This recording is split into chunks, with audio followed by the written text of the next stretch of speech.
Isn't it crazy when a good thing starts to come together? Donna Kelsey was in the booth last night, and Zach Wilson went toe-to-toe with Patrick Mahomes. So the Jets finally found a way to win. Texas and Oklahoma are running away with the Big 12, and the only team that stands in their way is Diet Kansas. The Big 10 has almost no identity, and the Bears blew a historical lead this weekend to the Broncos.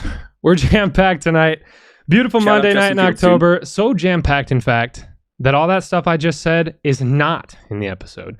We got plenty of other stuff to talk about. Episode 4 of Under the Lights is upon us. College football is top of the hour here. But first, before we get into college football, let me ask you guys a favor here. Subscribe. I know we just started here, but flip that phone, scroll down, subscribe. If you're a listener, if you're listening to the podcast, give that a follow over on Apple Podcasts, Spotify. Give it a rating, give it a like, thumbs up, all that stuff, you know. Support is free. The works. Support is easy. Get your friends to subscribe. Get us out there. We're going to keep delivering beautiful episodes.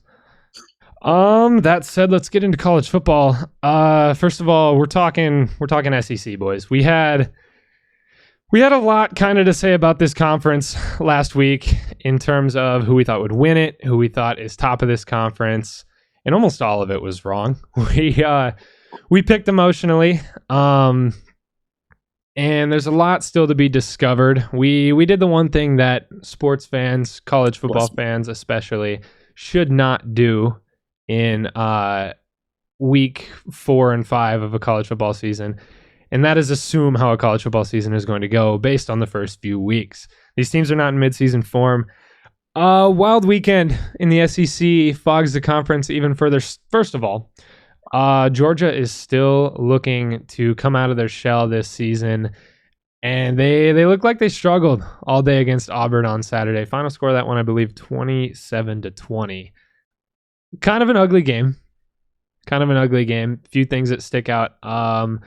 Auburn, 2 very crucial turnovers inside the 30-yard line. Those obviously benefited them in the scoring margins because they didn't do much on offense. They couldn't really run the ball, and they still threw for under 100 yards. Crazy that this team even competed with Georgia, especially with stats like that. Like, you're telling me that they're not even doing anything on offense, and they're basically getting gifted points at that point? Like, yeah. Incredible day on the defense, but yeah, that's the one thing that always seems to kind of beat Georgia is themselves. Like when they're turning the ball over and they're just not playing good on offense, because their defense is good, but I feel like they're not the kind of defense that's like gonna like pick six a team or like scoop and score teams. They'll turn them over, but they won't. They're not getting a lot of takeaways this year. This ain't the same.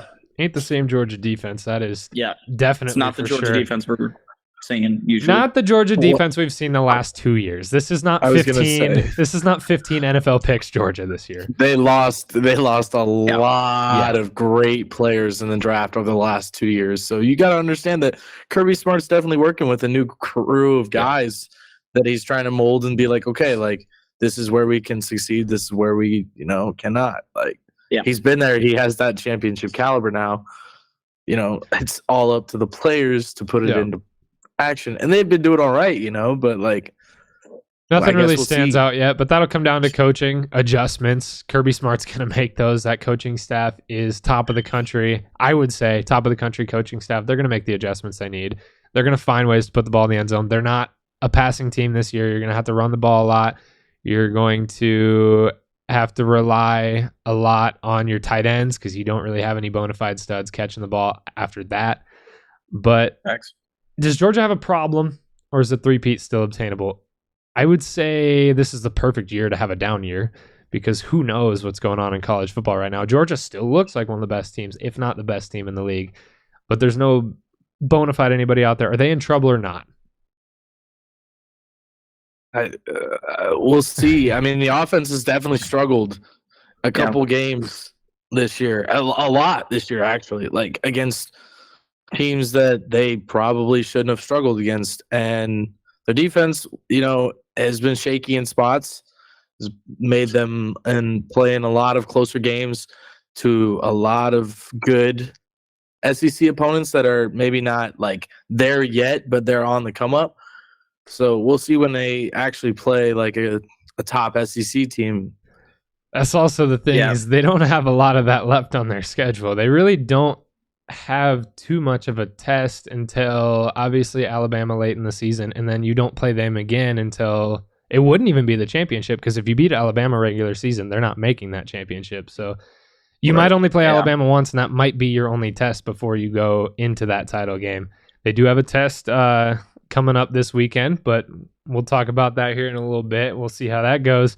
Speaking of that team, though, that they play this weekend, Kentucky dominates Florida at home, and the Wildcats are quietly sitting atop, just above Georgia, in that SEC East over there. What do we think about the Wildcats so far? I like what they're doing. I think that offense is finally starting to click, and I think obviously last year they had Will Levis at quarterback, so like they had a high-powered offense, and I feel like a lot of people kind of thought this may have been like a transition year, or like a year that they're not necessarily like at that level that they were. But I think they got a group of guys that they might be a sneaky pick to take that SEC. Could be. A guy that was definitely one to watch preseason, Ramon Davis, had 280 yards, 3 touchdowns in this one. Absolutely torched Florida all game. Florida had no answer for that run game. A weakness they had coming into this game, but it really, really got exposed in this one. Florida's head coach, Billy Napier, is now 1-7 on the road coaching at Florida. Yikes. Something's got to change there for sure. You're only in your second year, but you got to find a way to win outside the swamp if you want to compete in the SEC. This is not Florida football. Like, Florida football is we're going to go wherever, do whatever, and win. That's Florida football. Seeing this ugly stuff happening in the swamp, never promising. They had, a decent year last year because of Anthony Richardson, and it's just not turning out the same. If you don't have the same caliber of player at that position, obviously you're not going to have the same results. So I think they got Graham Mertz, who definitely not the same caliber. He's been passed around AR-15. The NCAA he's for a been little passed while. around about every conference at this point. That Florida team you were just talking about lost this weekend to a team who threw 9 for 20 for 69 yards. You can't lose that game. That's a tough game to win, much less a tough loss to stomach for Florida. Is it trouble in the swamp? Yes. Trouble going forward. If they can't get a handle on their rush defense, as in like stopping the run, they're going to have some trouble, because there's teams in the SEC that can run all over teams. Just about all of them. Yeah, and you got to get something figured out. I mean, obviously their pass game looks all right. Last week I guess it looked pretty good, but you're not going to have another team have a guy for 69 total yards. No, you gotta get something nice stat, but you gotta get a run defense in there. Yeah, I mean they might have Auburn throw for 69 yards against them. So I mean there's that. But Auburn might be one of the worst teams in the country. Auburn's also not going to rush for 303 touchdowns. So yeah. That's not a game they should have to worry about. I would say trouble in the swamp. If there's no adjustments going forward. Yeah. You've got to find a way to win on the road. You can't leave home. You can't compete in the very SEC. Good in the swamp. I think he's lost maybe 2 games at home. I think it's 1 though. Man. So Florida's still right up there. They're winning games. I think it's 2 games. Yeah. But with winning how games good at other home, teams play at home, you have to find a way to win. Oh yeah, 100%. It's the SEC. You've got to, if you're nationally competing in the SEC, you've got to win those. You've got to win some of those road games. You're likely not going to take them all, but every game. You play 4. If you want to make the playoff, you got to win 3 on the road, and they're winning 1 in 8 tries. You're not getting it done there. Ole Miss shocked some people this weekend. They took a rare win over a top 15. I mentioned last week that Lane Kiffin doesn't get a lot to win. He told you to shut up. He might have, if he heard me. But shootout win at that. I was really high on LSU last week. I picked them to win the whole entire conference. And then they go and they can't get it done against Ole Miss. I don't know. Is it the Ethan Detterman curse? It might be, dude. It might be. I don't know if I necessarily fully retract LSU winning the conference because it's still up there. If they run the table, they can definitely still win this thing. This is a very good football team, especially over there in the West. It's the Wild West right now. There's a lot of losses going on. I think it could be like the Big Ten West, and you might see a 3-loss team enter that championship game this year, which would be insane considering you got Alabama and LSU in that division. But still sticking with they could win it, but not a good outing on this one. Were we too high on LSU, too low on Ole Miss, or is this conference just a little bit too fuzzy to tell what's going on right now? I feel like we've kind of circled this conversation a couple times when we've talked about like parity in college football. I feel like there is just a great parity, especially when it comes to conference, but also interconference, especially in a place like the SEC where they can literally have a direct pipeline from Texas to Florida, basically, and they just take all of those recruits out of those great states to play a lot of great football in high school, and get a lot of great players produced out of those great states, and that's where the talent comes from. The SEC is always been one of the premier, conferences in college football. Yeah. And I feel like it's only gotten better, and each team is finding more players to buy into what they have, and I think it's parity. Honestly, it's parity. NIL might make that conference a super conference. They might get fuzzier and fuzzier going forward, but I don't think fuzzy is what we're going to call it when that conference is winning title after title with 3-loss teams. With all that said, all we've talked about the SEC, all we've talked about parity, all we've talked about how wide open college football is. The SEC looks exactly like it has for years now. Alabama and Georgia still sit at the top. Alabama with 1 loss, Georgia with none. And everyone else is just kind of beating each other up. This is the same conference it was at this time last year, even though so far we've thought that it's far from that. They definitely did not show this kind of talent at the very beginning of the year. No. They looked so shaky to start the year, and I think teams are finally starting to find themselves, and I think the SEC is starting to emerge as that power conference again. I think it might be still the same old conference. We're getting a lot of potential newcomers coming up to contend for this conference, but I think you're seeing a lot of early season fugazi right now. You're seeing a lot of teams stepping up into light that they don't. Wanted to say that word in podcast? My whole life. We got a lot of teams stepping into a light they don't normally step into right now, and that light might shine a little too bright for some of these teams. We might see the same thing we've seen for the last 5 years, but who knows? I'm still taking LSU to take this conference.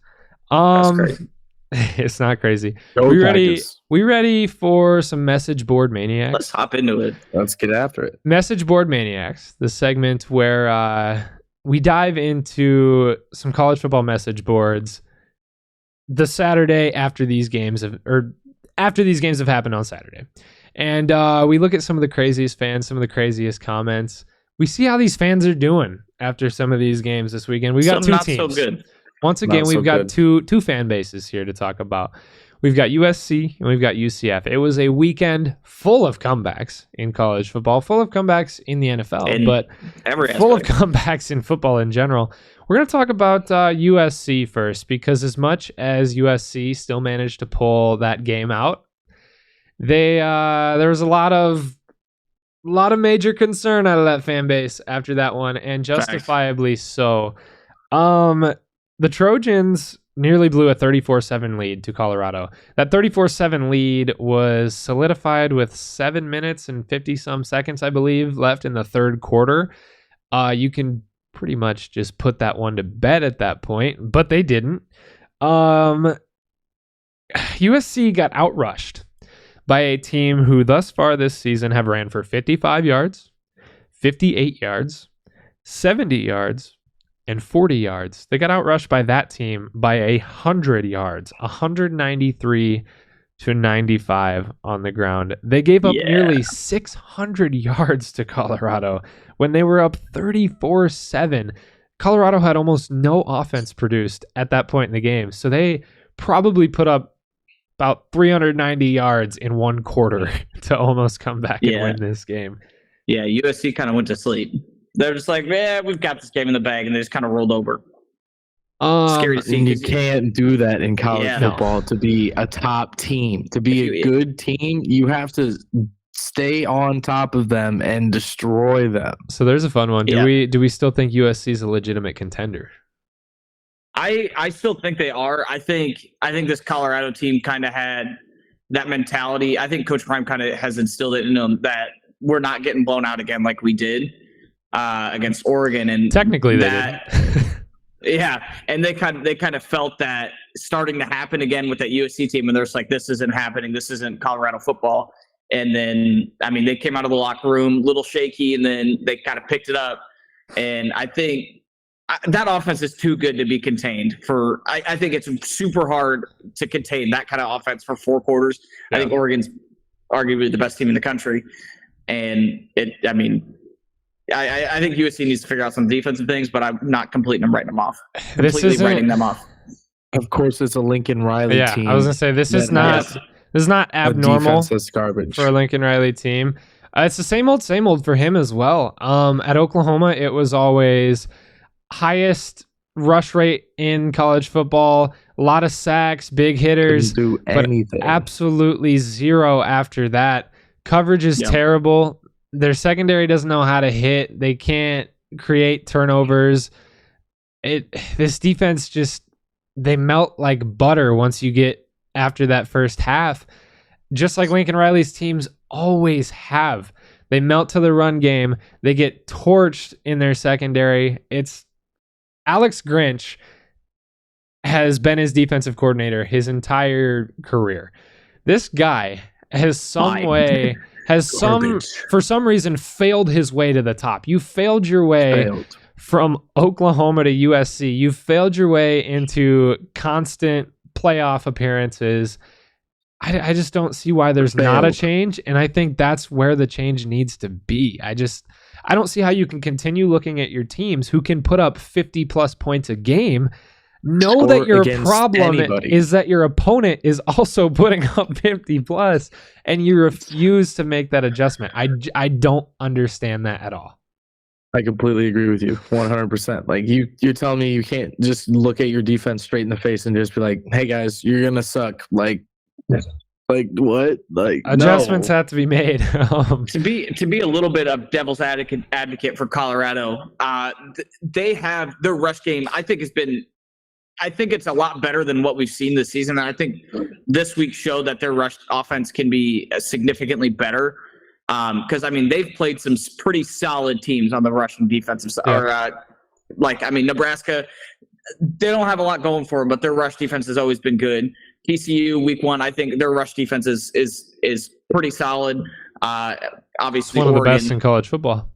TCU's. Yeah, and then obviously Oregon, and I can't think of the other team Colorado State. They obviously have a pretty solid rush defense, and I think this is the first time we've seen them against terrible rush defense. Against a terrible rush defense, but against a not top, like I don't know statistics off the top of my head, but I'd say top 50 rush defense in the country. So I think if they play the lower end of the rush defenses, they can have these kind of games consistently.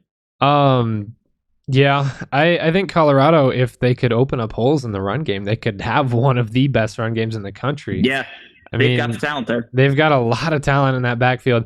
At the same time, we'll be pretty quick on Colorado here because they're not the focus. But at the same time, they need to find a way to get that backfield just plays in space. Why are you trying to run the ball? If your offensive line sucks, why are you trying to run the ball? That team tries to go vertical all game, every game, that's their play style. They're going to try to beat you over the top.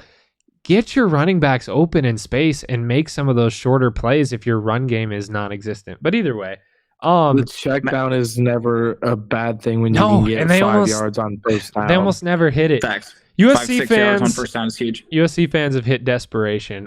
Coach Ed O Ed Orgeron, former coach of LSU. I don't remember where he coached after that. They have called for him to come in and assistant coach the defense. Oh, really? Yeah, he talked about it on a talk show a while back, and USC fans are now calling his name. I don't know about that one. Edo's had his controversies in college football. I don't know if USC quite wants that, but they're calling his name. It was a pretty popular comment on the subreddits there. I think you go out of house. I think you get rid of Alex Grinch. I don't think Ed O is your best option. Let's talk UCF fans. UCF fans, for the first time since they joined the Big 12, got a little bit humbled this weekend. They're all of a sudden going from saying we're going to crush your conference to saying, you know what, 6-6 might be the best outcome here. They also blew a massive lead. Theme here, 35-7 lead to Baylor with 7 minutes left to go in the third, almost identical to that USC game.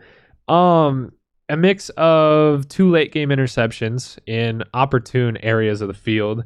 Poor UCF clock management. You've got 22 minutes left to kill in the game.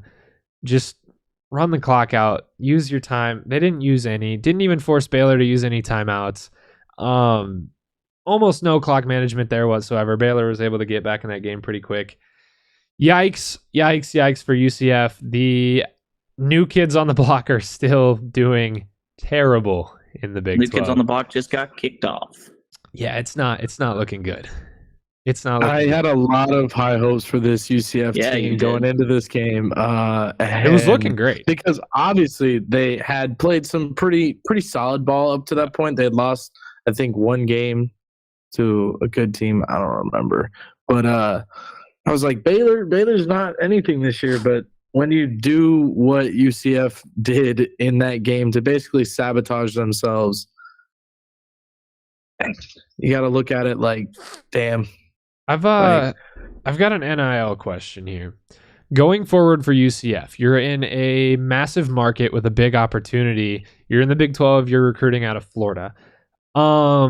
Is Gus Malzahn the guy at head coach going forward for UCF that is going to get the whole NIL thing done? Because he has almost zero interest in schmoozing the donors. He has almost zero interest in getting his players those deals. He has almost zero interest in any kind of spotlight whatsoever. Is he going to use this system of college football, or is he going to stick to tradition? And if that's the case, does UCF have any shot competing in the new Big 12? You've got to adapt. In football, you can't ever stay the same and be stagnant because it's a constant. That's the lovely thing about sports is it's constantly changing. Yeah. And at some point you got to figure out either I have to do this or I can't do my job well enough. And if he can't get to the point where he's like, I'll do the NILs and I'll start reaching out and getting the money people are wanting, then he needs out of there. You saw how well it's working for Coach Prime, not to go back to Colorado, but you saw how well that worked when he was like, hey, here's your money, come play for me. Yeah, literally. It's also Coach Prime, so he has Here's your Ferraris and Lamborghinis and bags and come play for Prime. Yep. Why not? Like, get your money. You got to be able to coach it. You got to be able to coach it at the same time. That's why Dion is one of one, because he can do all that. He can flash money at you, but he can also turn you into a family and teach you how to play football. Yep. College coaches need to just understand that it's more about brotherhood. I'm gonna make a broad family aspect. I'm gonna make a broad statement here. Yeah. I don't think a lot of these old head coaches, and I don't want to attack age here. That's not what I'm trying to do. But I don't think a lot of these older generation head coaches have any shot in the new landscape of college football. Genius minds like Nick Saban, they're going to know how to manipulate it. They're going to do fine. Minds like Gus Malzahn, minds like Brian Kelly, even a lot of those older guys. I don't think they're going to be around much longer. I don't think guys like Chip Kelly are going to be around much longer. You're going to see some very promising coaches more than likely retire a lot earlier than you thought they would have. Yeah, you're going to see. I think it's a little easier for get the guys like Nick Saban to get, even though he doesn't necessarily do that NIL thing. But I mean, it's still Alabama.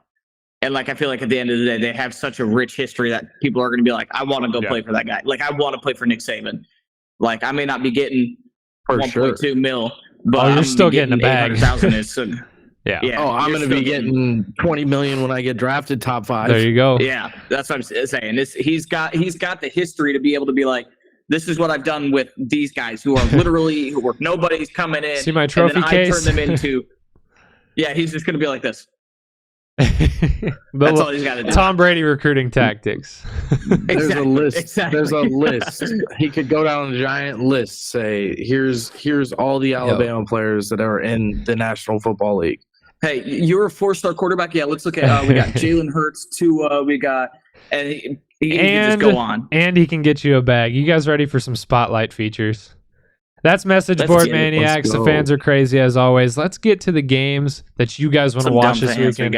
We're not wasting any time. We're getting to the Red River Rivalry. I slowed that down for you guys. We're getting to that game right away this week. That's a tough one to say. They need to figure something else out. That's a tough one. What an exciting game. First time since 2008, I believe, that both teams are undefeated. First time since 2010 that both teams are rated in the top 10. This game has huge, huge meaning for the first time in a long time. Yeah. This game marks the realest test that Quinn Ewers is probably going to see all season. Maybe the only test he's going to see all season. Can they weather one of probably what's going to be the highest emotional storms you're going to see in college football this season to take down a very, very, very hot Oklahoma this weekend? We're going to talk a lot about Texas. I know that. We might lean that way in our picks, but let's not sleep on Oklahoma. Let me read you guys some numbers here. Oklahoma's allowing just 10 points per game. That Iowa State game was a decent outlier there, but it did not touch it that much. I think it was 5.4 points per game before this one. They are taking in 1.5 interceptions per game. They are 4th in the FBS in pressure rate, very common for Oklahoma. They have 2 defensive touchdowns through their 5 games. Dylan Gabriel is 7th in the NCAA in yards, 7th in completion percentage, 4th in passing touchdowns, and he's up there in QBR as well. He is beating Quinn Ewers in almost every quarterback statistic. This Oklahoma team looks very good. I mean, and they're coming off of a very, I think, probably one of their best team performances to this time against Kansas last week. And I am not a person that sleeps on this Oklahoma team. I think they are very good. And I am not a big Oklahoma fan myself, but I think they are a very good team in general. And this is going to be... Just want to put it out there. Oklahoma played Iowa State. Texas played Kansas. I know you misspoke there, but yes. I just want to clear that up. Yes.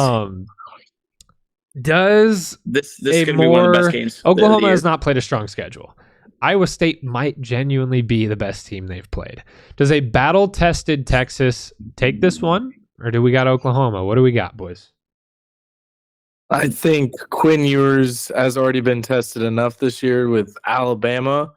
You know, like, it's Alabama. It's Nick Saban. He is one of the best head coaches at game planning against you. Yeah. So, as far as that goes, yes, Dylan Gabriel may have more stats than Quinn Ewers, but Quinn Ewers has played more quality opponents, and he's had, an up game and a down game. A few more up games than down games, but I think Texas takes this. They're gonna show up. Is it in? It's in Oklahoma, this is a neutral site game. This game every year is at the Texas State Fair, so this game is always played in Dallas. Which is like which between. favors. It's like literally in the middle between where Oklahoma plays and where Texas plays. It's like right there. I don't. Give me Quinn Ewers anyways. I don't care. It's in the Cotton Bowl Stadium, by the way. That's my guy right there. Spread's 5.5 favoring Texas. What do you got on that? You think Texas covers 5.5, or you think this game's closer than that?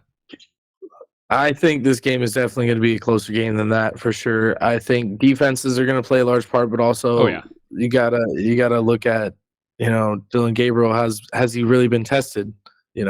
Has he really been Could get tested out of defensively? hand. Zach, who do we got? I'm gonna stick with Joe. I'm gonna say Texas. Okay. I think Quinn Ewers I think he shows that he's that he's Heisman hopeful, and I think that he comes out and he performs really well, and kind of gives Oklahoma a bit of the business this week. I think Oklahoma also then performs really well on offense, but I don't think they can keep up with the high powerness of Quinn Ewers in the Texas offense. How do you like that spread? I don't think they'll cover that 5.5 point spread. I think it's going to be it's going to be a huge game. I think it's going to be like a 2-3 point game, but it's going to be like if the over under is like 106, I might be hitting the over. Texas to win, Oklahoma to cover. For me, it comes down to mentality. I think these teams are in two different mental spaces right now. Oklahoma, second year under Brent Venables. I don't think this team is quite looking to win a championship yet. Maybe the Big 12. I don't think a title. Texas is looking to win a title. The mentality is different. You have to win this one. This is your path. You have to win this one. Texas comes in, maybe gets down early emotionally, but I think Texas ultimately is a more complete team. They take this one. I'm taking Oklahoma to cover that spread, though, just like these guys. Let's go a little quicker through these other ones. We've got UCLA taking on number 13 Washington State. UCLA favored by 3 points here. They got a lot to prove in this one. They did not open up Pac-12 play very hot. Washington State has been hot. Washington State and Oregon State versus the world right now in that conference. Facts. With that said, Chip Kelly's got to get this team going. You're at home. You got to take a win here. I'm taking UCLA. I'm going to take them to cover that 3 point spread as well. I'm not really high on this UCLA team. I don't think they can come out and compete with Washington State, and I think Washington State kind of takes over this game. I got Washington State on a reverse cover or however you say it. You can just say Washington State and then Washington State covers. Yeah. Joe, who do we got? Definitely give me the Cougs. They are feeling like they have something to prove this year. Yep. Especially in the Pac-12 because they're one of the only two teams left that haven't decided a conference on where they're planning on going. So they could, end up being an independent team at the end of this year. So I think they have something to prove in there last year in the Pac-12, and I think Washington, give me Wazoo. I like it. We've got number 1 Georgia taking on a not so surprisingly, but somewhat surprisingly, number 20 undefeated Kentucky. Georgia's at home in this one. For me, it comes down to flexing your muscle. I think this Kentucky team is going to keep this very close. Give me that Kentucky plus 15 spread all day. But that said, Georgia's going to flex their muscle. I think this is their breakout game. After last week, they got a lot to prove. This team's going to come out. They're going to come out fired up. I'm definitely taking Georgia to win this one, Kentucky to cover. I'm siding with you on that. I like exactly what you said. I think Georgia has a lot to prove, and they're going to prove that they deserve that number 1 spot, and I think they win this game, and I would also not taking that 15-point spread. That's crazy. 15 points is crazy. I don't know what's telling me something, but I might. Pick this Kentucky team to sneak in and beat this Georgia team. Give Georgia. After you predicted Georgia to win the Natty, I know it's still very possible with a loss to Kentucky. It's still very possible. If Kentucky continues the run they're on, who knows? They might be a wake-up call. And exactly, like, who says this Kentucky team can't win? I don't like -15, especially when it comes to picking a game. Yeah, it's a big spread in an SEC. Giant spread in an SEC where we have no idea what the climate is like right now because Kentucky has beat some pretty decent teams, and Georgia. We'll see if Georgia's defense is what they have been, and we'll see if that offense can still predicate what they've been trying to do when they have success. When they don't have success, you got to figure that out. Who we got, Joe? I think I'm gonna pick Kentucky in this one. I'm gonna go the upset. No reverse spread or nothing. I'm just gonna pick the Kentucky Wildcats. I would hope not. I like Kentucky by 20. I like it. It's bold. Plus. Picking an upset pick already. Let's go under the headlights though. This is our potential upset alert of the week. Louisville quietly sitting at 5-0. Not a lot of talk on this Louisville team, maybe rightfully so. Not a lot of competition so far, but 5-0. They look good. Offense looks good. Defense is winning that turnover margin. Taking on a shaky Notre Dame at 5-1.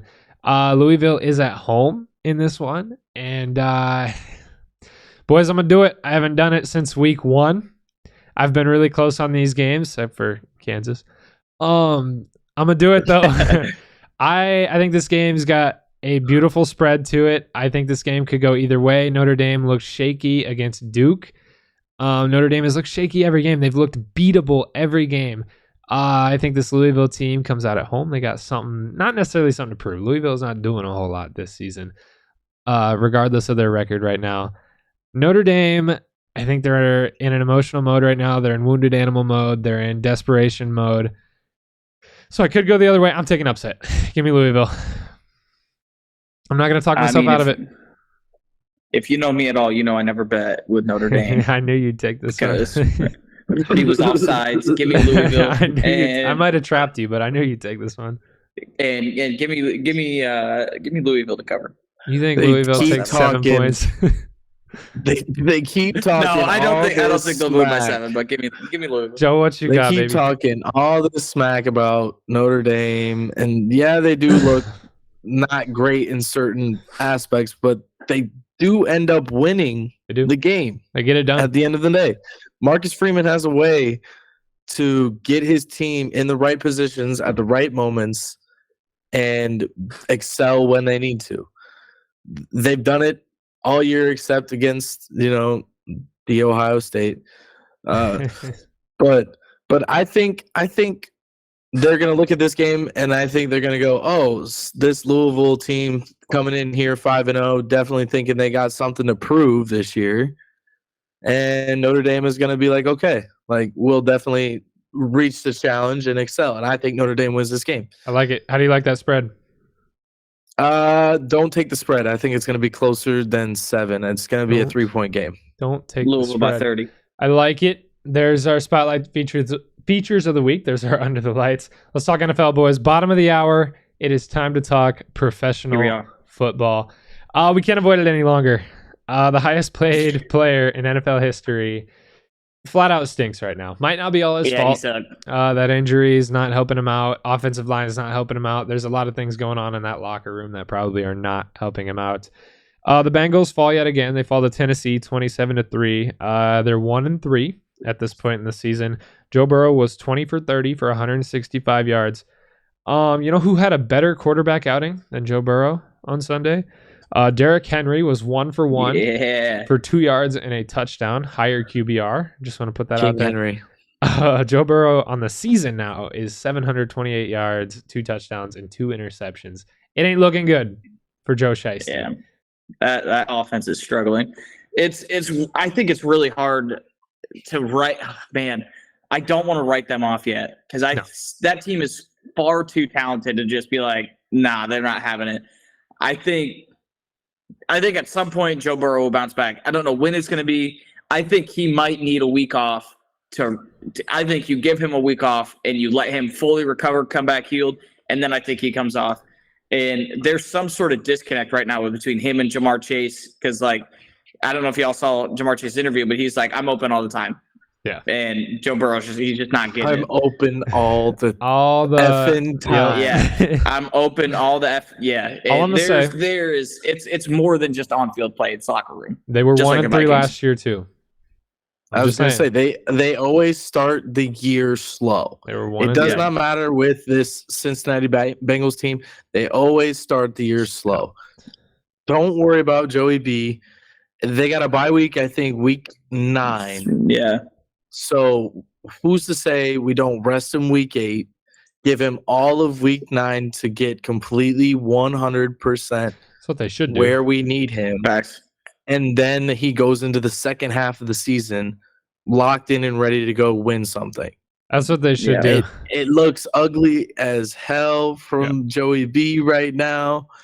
I kind of feel bad for him, but I don't.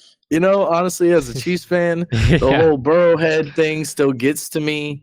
I think about it every day. The fact that he has more money than Mahomes, it makes me upset.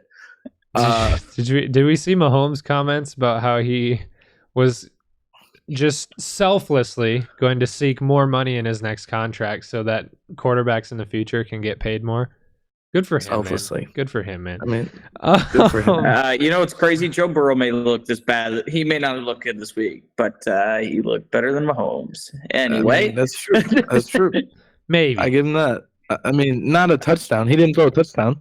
Yeah, and Mahomes had 3 interceptions, 1 overturned because bad reffing. I agree. I think it was bad both ways. A little bit of an ugly Sunday night. Let's talk rookies. What a fun rookie! Whoa, what a fun class. Rookie class. I got a Crazy. question to ask at the end, but I've got a lot of stats to read here real quick first. Let me start with some offensive rookies, and I want to tell you guys, I've got a decent list here. I'm gonna go through them quick. The honorable mentions list was about twice as long. This class is nuts. Let me start with Devon. I knew how to pronounce this. A-Chan. Achan. Achan. Okay. 309 rushing yards, 10.9 yards per carry, 4 touchdowns, 6 total touchdowns on the season. Jahmyr Gibbs, 39 carries, 179 yards. Dan Campbell didn't seem to want to play him this last game, but either way, promising rookie. Puka Nacua, breaking records out here. 39 receptions, How can you say 501 Puka yards. Nacua but not Devon? And 1 touchdown because he's on my fantasy team. Bijan Robinson, 53 carries, 318 yards. Hasn't found the end zone yet, but you know it's coming in that offense. CJ Stroud, 1,200 yards, 6 touchdowns, 57.3 QBR, 15th in the NFL right now. Anthony Richardson, granted 2 games off. This guy has only played 2 full games, 479 yards, 3 touchdowns, 1 interception. Sam Laporta. Rushing yards. Sam Laporta filling right into that Iowa tight end role for the Lions right now. 242 yards and a touchdown. That's only going up from here. Let's get to the defense. Records. A lot of Lions players here. Shout out there. Brian Branch, 18 tackles, 3 for loss, 3 passes defended, 1 interception, and 1 touchdown. Better than Sauce Gardner. Will Anderson, 13 tackles, 5 quarterback hits, and a sack.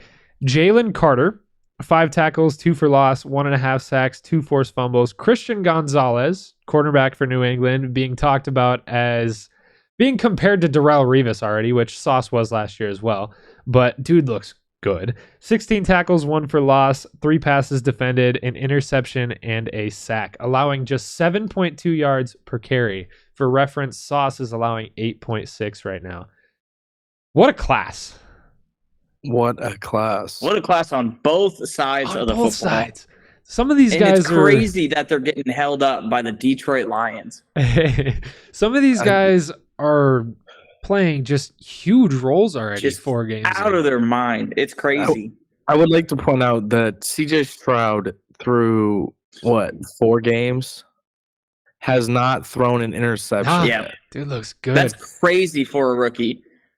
Like, I'm a knock on wood for him real quick, but like, dude, I love CJ. Did you guys? I read that stat and I was like, my mind is physically blown right now. Did you guys see his interview yesterday? He's talking about how important it is for him to win at home, how important it was to beat the Steelers. He's like, I want to show out for you guys so you can walk around this city and wear your gear with pride. When my Lakers lose, I'm pissed off, man.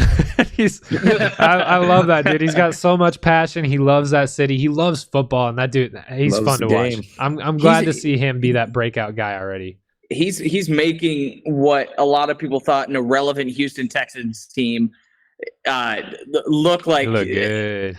I mean, granted, that division sucks, but they Terrible. very realistically, I'm gonna be bold a little bit here. They are competing for a title, or not?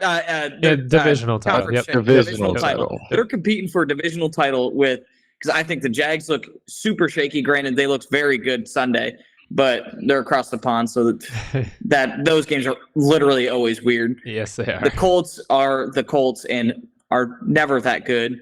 And Don't sleep on Anthony Richardson now. Hey, I'm gonna man. sleep on him. He has a bunch of rushing yards on top of those passing That yards is as fun to well. watch. So Yeah, that's true. It's fun I'm to good to sleep on see. him, though. It's fun to see positions all across the board shine in this rookie class. Not just quarterbacks, not just those running backs. You got offensive linemen that are fun to watch. You got every position across the board that just looks so fun right now. Are we going to see an offensive rookie of the year not be a quarterback? We could. There's a lot of promising talent in this class. That odds race right now, I'm pretty sure it's a huge tie for first with like 4 guys at plus 600. When's the last time it was a quarterback, though? Who was it? Wasn't last year? What was last year? I don't. Wait, no. I don't pay attention to Rookie of the Years. No, because Garrett Wilson won it last year. Garrett Wilson did win it last year. He shouldn't have, but he did. And then the year before, it was Jay Jettas. Yeah, I don't think you actually get a lot of quarterback offensive rookies of the year. Because you got to think a lot of quarterback rookies aren't getting the playing time that guys like CJ and Anthony Richardson are getting. That's true. There's way more running backs and wide receivers. I'm thinking MVP. I must be thinking MVP because obviously it's going to be a long time before we get an actual answer to this question. But where do we think that this class could end up all time? Genuinely, there's a lot. You guys haven't had a lot of thinking time on that question. Let's not act too emotionally here. There's been a lot of great classes in history. Number 1. I figured you'd say that. Any class has potential. I don't know about number 1 yet. Obviously, like we said, there's a lot of time before we can answer this question. But man, this class looks good. If I started reading off the honorable mention list, I think we might start talking about that number 1 spot. I think this class could definitely finish top 5 because you've got a lot of promising talent. You got a lot of guys being compared to Hall of Famers already out of this class. You've got undrafted rookies balling out. You've got guys like Puka Nacua setting rookie records who weren't supposed to. I mean, it's just there's a lot of intangibles in this class, and I think it could go down as a legendary one. Yeah, this is going to be a very good class. Honestly, the most surprising is how good. I think some of the offensive guys we kind of saw. Like I kind of thought C.J. Stroud was going to be. I think he was going to kind of be plugged in and look pretty good. But I think he was going to have. I thought he was going to have a lot more turnovers. To be honest with you, I mean, obviously, I was pretty high on Sam Laporta because I liked what he was doing in Iowa, being very good receiving. But I think some of the biggest surprises are in defense. Like Christian Gonzalez obviously was a very highly touted, but I don't think anyone saw him doing this. Yeah. Brian Branch, when the Lions jumped up to get him, they were just like, what the heck are they doing? Especially because Jalen Carter was still on the board. Me, myself, I was like, why are we not getting Jalen Carter to match him up with Hutch? Not to interrupt you, I remember a lot of people being mad about this Lions draft, and it's turned out really well. It is working. When they moved up to 12 to get Jahmyr Gibbs, I was like, what the hell is going on here, Detroit? What are we doing? Kid's got potential. He's bulling. He's bulling. Could be a great class. Do we want to talk about the Bills? I guess not really. We were very high on the Dolphins last week. Very high. Our computer was very high on the Dolphins. Our ratings were very high on the Dolphins. The NFL world was very high on the Dolphins. Boys, what we should have done is we should have looked at that 2.5 point Buffalo Bills spread after the Dolphins just won a historical game. And we should have thought, you know what? Vegas knows something. Vegas knows how to play with your emotions. Vegas knows how to make you look at a line and go, oh, I like that line. You didn't like that line. Your emotions like that line. The Bills dominated this game. The Bills dominated this game against the Dolphins. They won 48-20. They won the turnover margin +2. They won time of possession. They won 3rd and 4th down efficiency. They dominated in explosive plays. They won in sacks and QB pressure rate. They won in yards and yards per play. They ran almost the same exact number of plays. And they dominated it against a team that we were picking to win the whole thing last week. Yeah.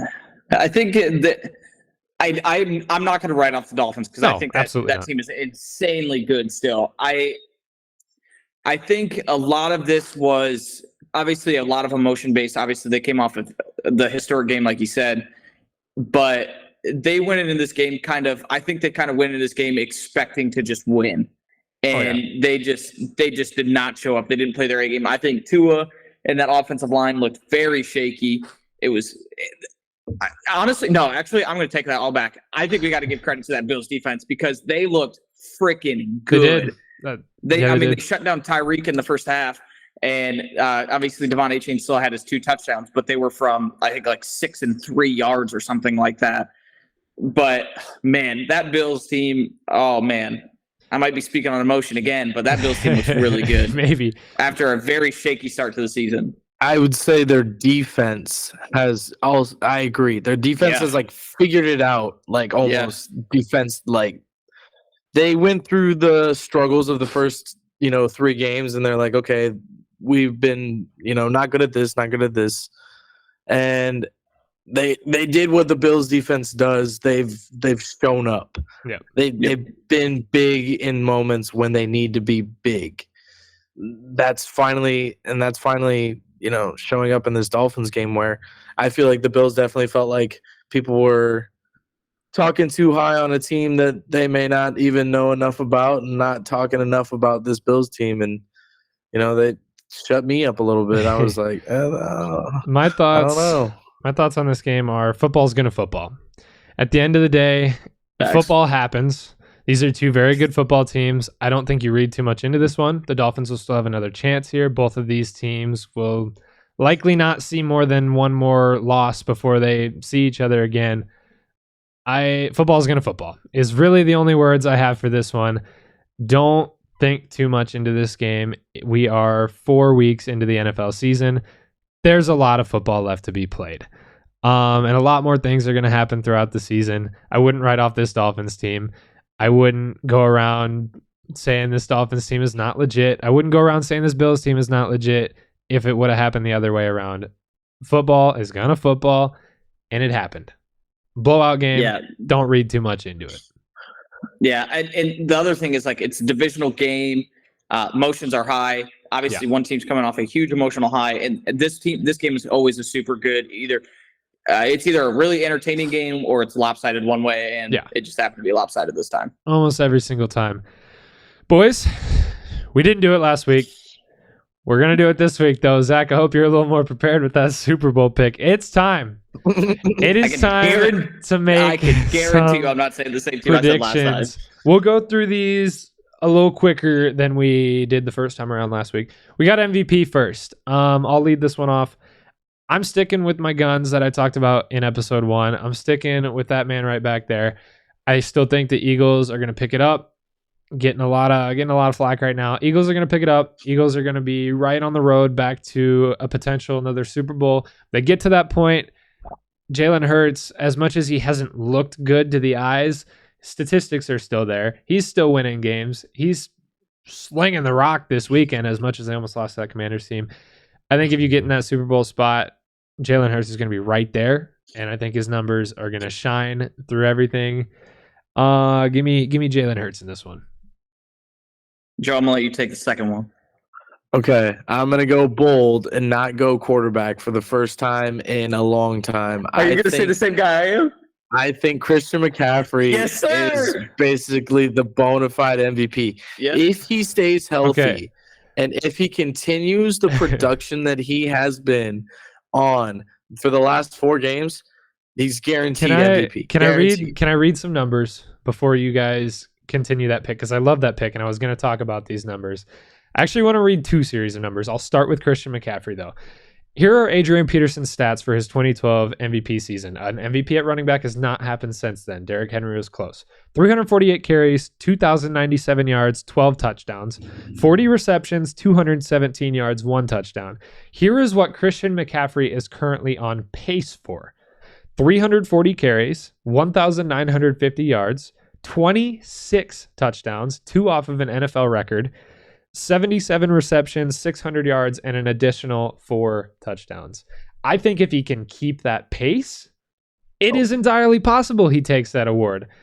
Going back to the quarterback position, let me read 4 series of numbers here. Tell me which of these quarterbacks you guys would pick. Pay attention now. 1,048 yards, 9 touchdowns, 4 interceptions. That is the first one. 803 yards, 7 touchdowns, 2 interceptions. That is the second one. 1,019 yards, 5 touchdowns, 0 interceptions. That is the third. 1,306 yards, 9 touchdowns, 3 interceptions. That is the last one. Which of those would you pick? Can you read the third? That Can third you read one. the second and the third one again? Second one was 803 yards, 7 touchdowns, 2 interceptions. The third one was 1,019 yards, 5 touchdowns, 0 interceptions. I think I'm taking the third guy. I'm taking the last guy. What was it? Yeah. 1,300. Taking that 1,300, 9 and 3. Okay. That one you picked, Zach, that is Brock Purdy's current numbers. If you would have said Justin Fields, I And would have thrown him out. those other there'd be a lot more interceptions. Those are More Brock interceptions. Purdy's Yeah, current yeah, numbers. Those other numbers are the top 3 in odds right now: Tua, Josh Allen, and Patrick Mahomes.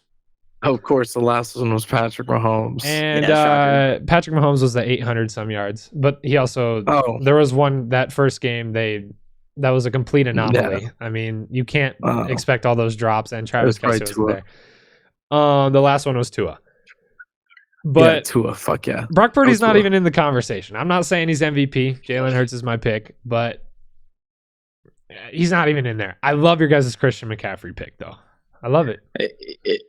I didn't think you were going to go that route because I think last week I'm pretty sure obviously we scrapped that part. We did. But I think last week I said Tua, and I did not look at Christian McCaffrey's numbers as nearly as close as I did. He also just had a And- massive game this weekend.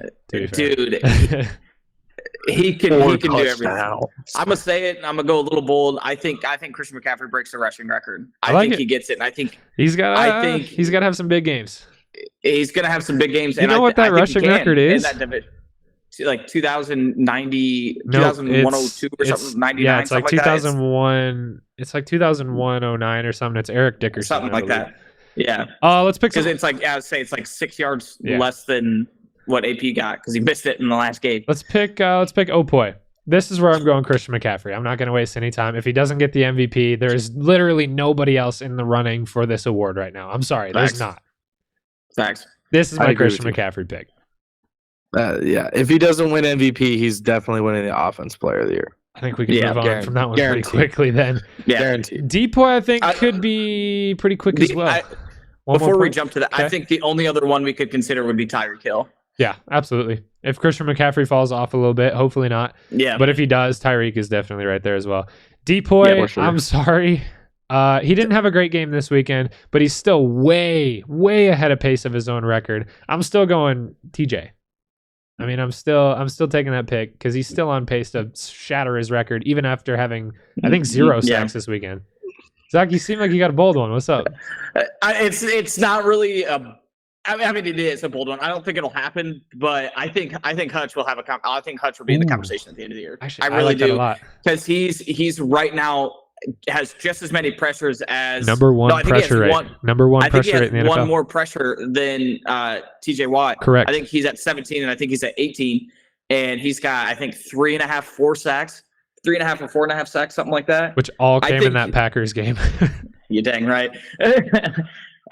I think TJ Watt still wins it, but I think Hutch will be in the conversation. I like it. Joe, who do we got? I agree with the TJ Watt pick. I think he's just dominated. He's dominated in 3 out of the 4 games this year. Last game was kind of a off game for him. I really like Nick Bosa for comeback player of the year. Yeah. I really like Micah Parsons if he can not be injured and on the field. I like Micah Parsons. But I think ultimately TJ walks away with the award if he continues his pace on just getting after the quarterback. Yep. I think he's got a good chance. I will put in another one. Khalil Mack just had himself a 6-sack day. Man, that Chargers defense to just kind of jump into that. Yeah.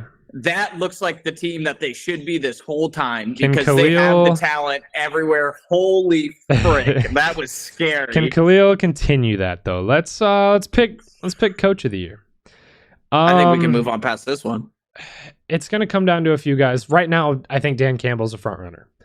And I think we all three kind of agree with that to a degree, just because of where he has this team, where he could have this team. I see this team maybe winning 10, 11 games. We run the North, baby. And if that happens, I don't think it goes to anybody else because they tend to treat this award a lot like a Comeback Player of the Year award. If you make a big leap, you're definitely in the running there. That's why Dable got it last year. Yeah. But I think Dan Campbell would be a lot. Stupid. I think he'd be a lot so more dumb. deserving than Dable was last year. I'm So sorry. There's scenarios that can happen this season. That's why these are early picks. Right now, for me, it's Dan Campbell. Yeah, and I think one of the only ones you could say, I think Mike McDaniel should also be in that conversation if this Dolphins team can keep up. And then I can't think of his name. I'm blanking on it. The Kyle Texans Shanahan coach. will be up there. Texans coach. Kyle Shanahan. I think if they can keep the pace that they had this week and win games, and if they can win the South, I think he'll be in serious My talks. thing is they dominated last year too, though. And again, this one's always almost treated like a whoever makes the biggest leap type award. So I'm surprised people don't bring up a guy by the name of Nick Sirianni, because this guy wins football games last year he won how many straight, and now he's on another win streak. Like, nobody's talking about Nick Sirianni, bro. Like, if he gets him back to a Super Bowl, I could definitely see that. But for me, again, right now it's Dan Campbell. Speaking of Super Bowls, though, let's pick them. Zach, you're starting because I'm really curious what this answer. Out there for a second. I'm really curious what this answer has switched to in a week's time. Dan Campbell. Super. This year, I think it is so hard to pick a Super Bowl champion. It's, to me, oh frick! I think there's three teams that have some serious contention, and I think two of them are in the NFC. I think it's the San Francisco 49ers. I think it's the Eagles, and I hate saying that because you just talked about. Anyway, disrespectful. And then this might be a emotional pick, but I do like Buffalo. I think that team, they have too much talent to just throw it away again. They've been right there for how many years? Yeah, they've been right there every year. I think they would have made it that one year if their defense wouldn't have choked in 13 seconds. Yeah. And you're welcome, Joe. I've talked good about the Chiefs. Technically. But I think they would have made it that year had the overtime rule not been stupid. Is that your There's pick? Me hating the Chiefs again. The Bills your pick? No, I think the 49ers are my pick. I think they're the most complete team. That offense looks dominant. That defense looks dominant. They force turnovers. They score the ball. They do it all. I'm a backpack off that. I said in episode 1, the 49ers were my team. I said I would stick with that and defend it all season.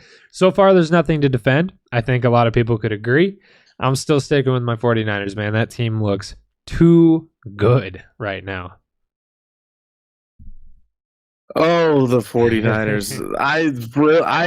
I agree with both of you. I do. I really think this 49ers team is what it is supposed to be. It is a really good football team. Their defense is out of this world, really, really good, top to bottom, secondary elite. The linebackers are elite. Their defensive line, elite. Their defensive coordinator, elite. Their offense, they have weapons everywhere on the field. They have one of the best offensive lines in the entire NFL. Who's to say? Like, everybody's like high on this Niners team, and they definitely look like the best team. Joe, in where's the butt right here? Now. I just don't know if they can do it, if they have the experience, if they can do it when the time is right. They've made it to the Super Bowl before, and they didn't shine as bright as they thought they would. Granted, it was Nick Bosa's first year, and some the chemistry probably wasn't all there. They've had a couple years now. I want to say but I think the Niners are going to win it all this year. I want to say but. I was just trying to build a whole argument. Talk yourself right back down. I think why they basically have. I think the safest pick right now is that Niners team, because they're the only team that has had almost zero question. With that said, dominated Every it game. now. Zach did not Every game. say the Chiefs this time. So with that said, Nope. let's get into Wasn't Parlay talking Party, about boys. Let's get into Parlay Party. First of all, for those of you who are new, for those of you who live under a rock, or for those of you who just don't know what Parlay Party is, Parlay Party is when we sit down at the end of the episode and we build for We're you sitting the whole guys time. the ultimate NFL weekly winners parlay. We're going to give our 5 best picks for absolute locks. We're going to give you a little bit of a risky profit boosting picks. All of these parlays, might I note, have been right around that plus 950 range when all said and done. I have tested them. I've put them in the little app. And we're also going to pick a garbage shoot pick at the end, which is a game you absolutely should not touch. We have been perfect on those so far. So whatever we say for that garbage shoot game, don't touch it. Trust Had a it. big week in Parlay Party. We almost hit our first one. Thanks, Dolphins. Record goes to 9-6. We're picking good, boys. Let's get another one under our belts. What do we got? Anything sticking out? This week's kind of hard. This week is very hard. I said the same thing. This week is very, very hard. The first one for me, I think the Lions and the Panthers. I think the Lions pressure will just get after Bryce Young, and I think the Lions win this game handedly for Lions sure. at Yeah. home. Lions at home. You like Yeah. that? Lions I minus like 8.5. I like Yeah. the 8.5. Yeah, I like it a lot as well. I like the Lions to keep rolling right now. If this team Keep is what we rolling. think they are, they roll this game and they cover that spread. So I'm going to stick confident with it, and I'm going to say Lions minus 8.5 is our first pick. and MCDC. Dolphins, Giants. I don't want to roll off That's of the other game that was emotions. sticking out to me. I don't want to roll off of emotions once again. I think the Dolphins very likely should win this game by 10 points. I almost want to roll with that money line just because of how last week went. But I'm going to be honest, I'm pretty confident in a 10-point win out of the Dolphins at home. I also am, just because I think the Giants offense is abysmal. Yeah. They have no idea what they're Completely doing. inept. You're not hitting any of Yeah. your best targets. Your run game is gone now. Saquon's out. I don't think the Giants have the pieces. I like that. I think our first 2 picks are very solid there. Lions minus 8.5. I would agree. Dolphins minus 9.5. I agree. I really like another Eagles money line. I kind of do, but also Matt Stafford terrifies me. Yeah, I was looking at that game too, and I was like, I don't really want any part of that. Yeah. Because the Rams are sneaky good this year because Stafford is playing fairly well for a dude in his like 15th year in the league. Like, boys, I don't want to pick against the Rams. I got a thought for a risky pick, and I think it's very risky because on one hand, the team that is favored by 4.5 here is very likely for a breakout game soon. On the other hand, this other team has looked like they're really, really improving.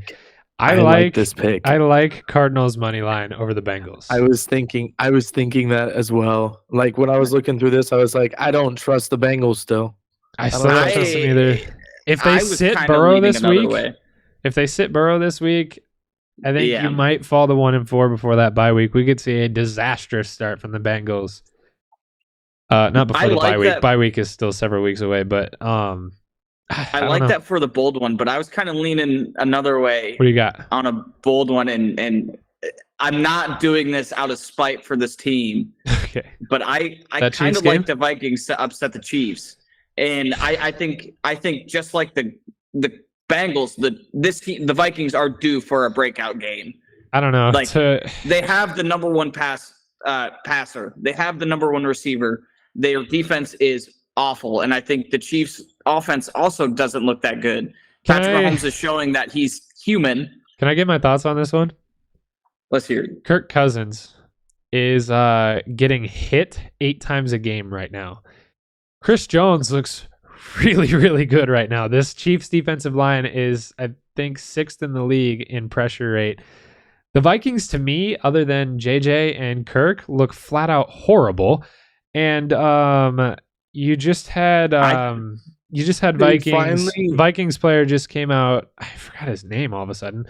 Just came out and said that he plans on trash talking Travis Kelce and Taylor Swift to his face this week to get him riled up. So I'm kind of cool with that.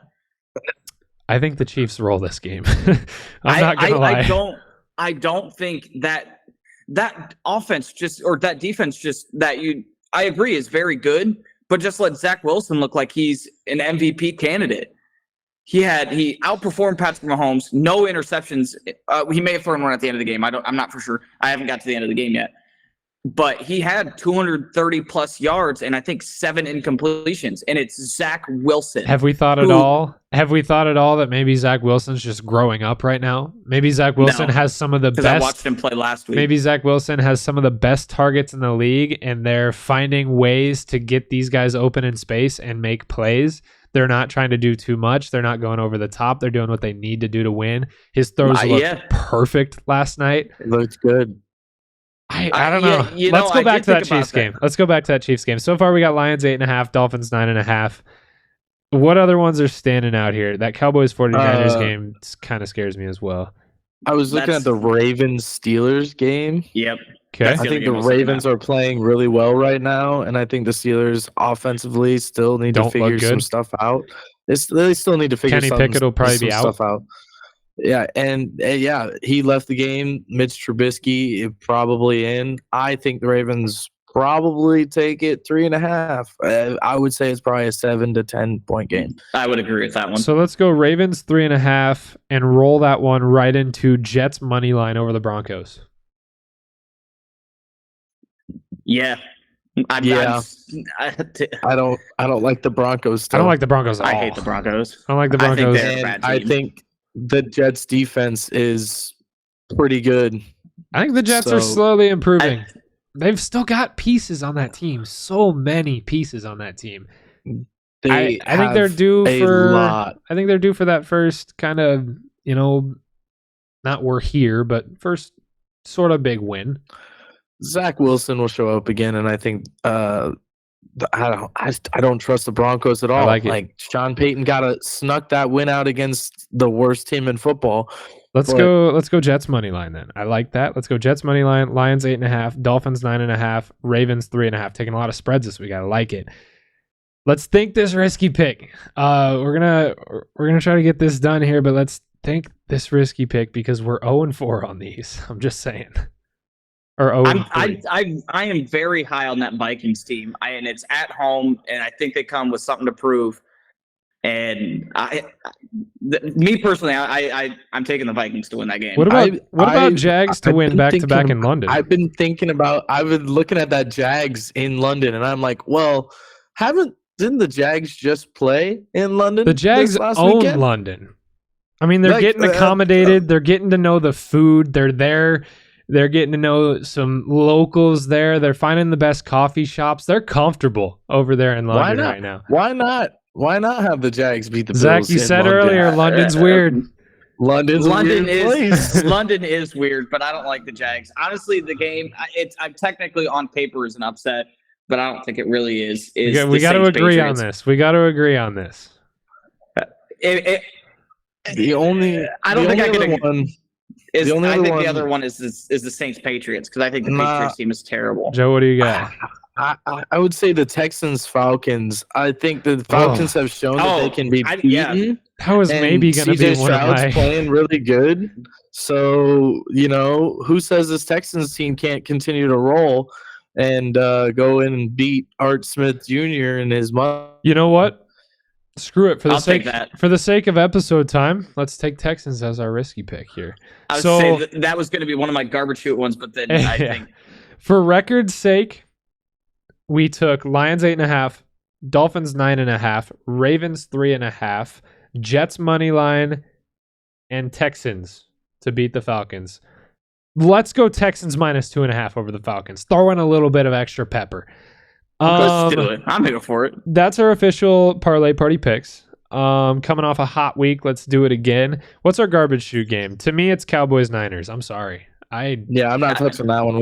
From a betting standpoint, I don't want anything to do with that game. I almost feel like the Cowboys are going to get exposed, and I feel like the Niners are going to run up the score. But also, that Cowboys defense is kind of figuring it out. even without Trayvon Diggs. Like the dude who is now playing in Trayvon Diggs' spot. Granted, they were playing against the New England Patriots and Mac Jones, but he got a couple picks. Like he was picking off Mac Jones with ease. So I don't know. Maybe they get enough pressure on Brock Purdy and then he force him into some mistakes. And maybe the Cowboys compete with Dak and the boys, but I'll be honest. I don't want to touch that game. I hate betting Cowboys games in general because this team is I feel like since I was born, since I've known the Cowboys, this team has always been a what the heck is going to happen every Sunday, man. Every Sunday. I never know what to go with them. So I think that is a perfect garbage shoot pick. With that, that's Parlay Party, and that's episode 4 of Under the Lights. Once again, we ask you guys, subscribe, hit the thumbs up on this video. If you're listening on podcast, you've made it this far, follow over there. Give that a thumbs up. Give that a rating over there. Help us out. Tell your friends. Tell your moms. Tell your wives. Tell your dogs. Either way, that's episode 4. Let them know. We're going to see you guys live on Thursday, 7 o'clock. Episode 1 of the live. Never happened. Nope, never happened. We're going to see you guys then. If you saw. We're going to see you guys then. Thursday, 7 o'clock. We'll see you there. Gonna be elite. Gonna be a banger. We love you guys. And we'll see you next time. Peace. Peace.